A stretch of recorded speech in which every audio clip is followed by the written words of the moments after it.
Okay, so as you can tell by the really cool glasses I'm wearing, I must have got back from a 3D movie. So I finally got to go see Alice in Wonderland in 3D. Yeah, I know it came out a little while ago, but I was out of town, so finally got to see it. You know, glare's getting to me. Finally got to see it, you know, a little while ago. Now, if you think it's going to be like a really action-packed movie, it's not. There's a section of action towards the end that it works, but it kind of distracts from the rest of the movie, which has really phenomenal acting. You know, Johnny Depp, amazing job, but it's Johnny Depp and Tim Burton. It's like peanut butter and jelly. It's just, it works. It's amazing. It's good. He goes through a vocal range of almost like every big character you've seen him do. And he goes to serious tones like Sweeney Todd. He's really outlandish and over the top like he's Jack Sparrow. And he does this really great, like, you know, emotion with his face, like he's Edward Scissorhands. He did a phenomenal job. You know, Helen Bonham Carter, great job as the Red Queen. Anne Hathaway plays a very bizarrely overly happy White Queen, and does it very well.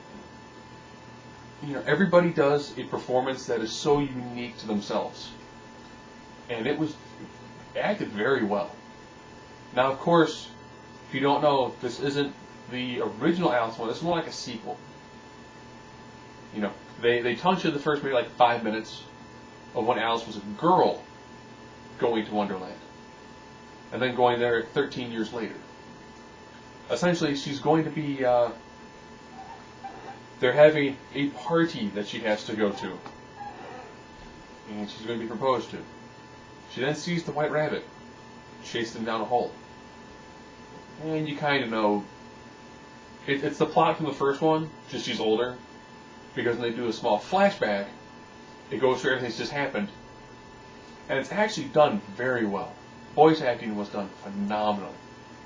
The Jabberwocky, you know, growing up I remember seeing bits and pieces from the original, the TV miniseries they did with Alice in Wonderland.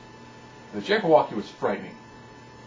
And this one looked very good. I really enjoyed the purple lightning breath attack it had. It was done very well. Now, I can understand the criticism of the weird, you know, Joan of Arc style armor that Alice finally dons to battle the Jabberwocky, but it was done very well. You know, the two sides of the kingdom look entirely different, which is great because it works. Special effects for all the animals done very well. You know, and they do lots of really great emotion with the animals that don't actually talk. There are only a few of them that don't actually talk. Everything else talks. You know, there's so much emotion though with the face. Great job with the computer effects on this one. And ironically, the person who did, I think the person did the landscape, the same person landscape for Avatar. And this one, I don't know, the landscape just seemed so much more lush and vibrant. And it really worked, you know, seeing live actors fully interact in an entirely digital scale. It worked, it was great, and it was great in 3D. And you know, could you see this in 2D? Yeah, ironically, if for most times it's a 3D movie, if you take your glasses down, the 3D effects will have like a fuzz around them. So you can still go to 3D, and if it gets kind of, you know, straining, you pull the glasses down for a few minutes and put them back on, and you don't really lose a lot. Because this one, the 3D, it's essentially, it's added to enhance certain things. It's not a main focus, it's not stuff flying at you all the time. It did a really good job, you know, it's like the foreground, midground, background. It helps extend all that out, does a really great job. Now, like I said earlier, when I was talking with my wife on the way back, someone brought a toddler, like a hold the baby toddler. Now, Alice in Wonderland isn't really truly something children should read. And this movie, while it has some scenes that are funny enough for children, you know, you do see an eye get ripped out of a creature's head. So you do see lots of stabbing to the eye. Not like hostile, not like something really over the top, you know, like pus or anything, but you do see, you know, there is You know, you see a creature's get eye stabbed out, later gets the eye put back in, but you see someone else get stabbed in the eye. So it does have an edge to it. But then again, so does Alice in Wonderland in general. So taking an older Alice, put her through the exact same paces, and of course, there is a decapitation as well.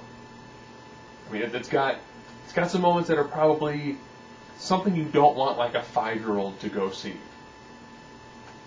You know, if you're cool taking your child to see any of the Harry Potter movies, you know, this was a step below those. You know, it still has some violence, but it's got a lot more in the way of like a psychological torture when it comes to like a young child perspective. All in all, very good movie, very well acted. Tim Burton, Johnny Depp. You know, aside from the misstep with Willy Wonka, this one actually, they knocked it out of the park again.